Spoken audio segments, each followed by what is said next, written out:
Imagina depois de saber a notícia que pagers e walkie-talkies explodiram depois de receber uma mensagem e aí alguém te liga, sendo do Estado de Israel, pedindo para você evacuar algumas posições. Eu ficaria com um pouco de medo, tá? O maior ataque, pelo menos nos últimos 18 anos, que é quando se encerrou entre aspas, né, a gente tá vendo agora, a guerra entre Israel e Líbano, entre Israel e Hezbollah, com um ataque pesadíssimo feito por uma dezena de caças, pegando, as fontes são muito preliminares ainda, mas vou colocar no extremo, algumas fontes colocando até 1.100 alvos que foram os objetos ali dos ataques israelenses e que causaram mais de 3.000 feridos no país. A gente não pode esquecer, galera, que tudo isso começa. Na verdade, começa é um pouco complicado de falar, né? Que senão teria que se voltar lá aos primórdios da Operação Paz da Galileia, quando Israel invade o sul do Líbano, forma-se ali o Hezbollah no contexto da Guerra Civil do Líbano, enfim, né? Mas vamos tratar todo o histórico aqui. Fato é, pessoal, que recentemente o Hezbollah, ele vem fazendo ataques contra o norte de Israel dentro de um contexto do eixo da resistência, um grupo de países liderados pelo Irã, que é contra a interferência dos Estados Unidos no Oriente Médio e contra a presença de Israel também na região, e o Hezbollah começou a atacar principalmente o norte do país. Claro que Israel também ataca o sul do Líbano. A gente fala em quase 60 mil deslocados. Dentro desse contexto, tivemos aquele ataque surpreendente contra os walkie-talkies e contra os pagers, que a gente sabe, New York Times, enfim, mídia ocidental, que foi um ataque feito pela inteligência israelense. Pela primeira vez, Israel se pronunciou, não exatamente o primeiro-ministro Benjamin Netanyahu, mas o Herzog, que é o presidente do país, colocando que Israel não tem nenhuma relação com as explosões que aconteceram no Líbano.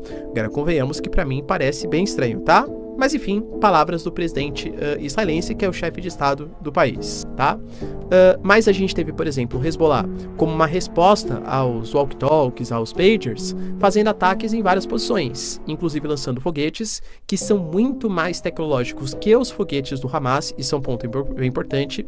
O Hezbollah, ele tem centenas de milhares de combatentes, ele tem reconhecimento do Líbano, que é um país reconhecido pela comunidade internacional, tem uma ligação muito forte com o Irã. Até geograficamente é muito mais difícil você cercear ou, enfim, né, prender, entre aspas, o Hezbollah do que é, por exemplo, o Hamas, que está entre o Mar Mediterrâneo, Israel e Egito, então não tem muita saída, né, para a região, e o Hezbollah conta com um arsenal extremamente poderoso.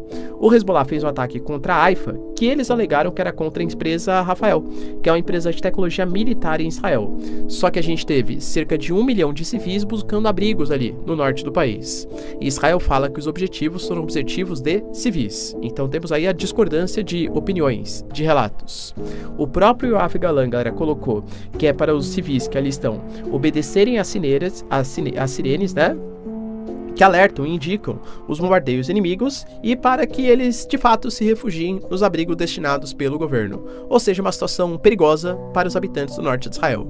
E aí Israel, como eu falei para vocês nessa segunda-feira, lançou uma série de ataques, principalmente, pessoal, com caças em direção ao sul do país e também ao Vale do Bekaa, que é uma regiãozinha, pessoal, que segundo Benjamin Netanyahu, conta ali com munições, com equipamentos, com mísseis, com uma série de questões ali importantes que são destinadas para o Hezbollah.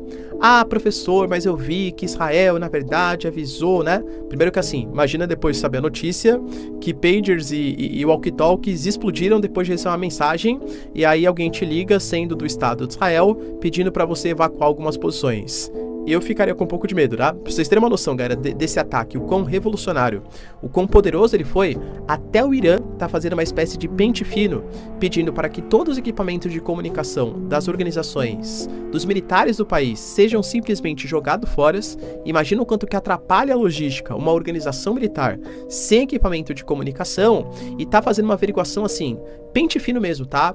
Em histórico familiar, para saber se alguém teve algum tipo de viagem estranha em direção ao país ocidental, se recebeu algum dinheiro de origem que não sabe exatamente como explicar, porque a gente sabe como o Mossad, a agência de inteligência israelense, é extremamente poderosa, tá? E pode ter, claro, infiltrados. Vídeo ataque que aconteceu contra o Ismail Haniyeh em território iraniano. Uma liderança do Hamas foi morto no Irã, tá?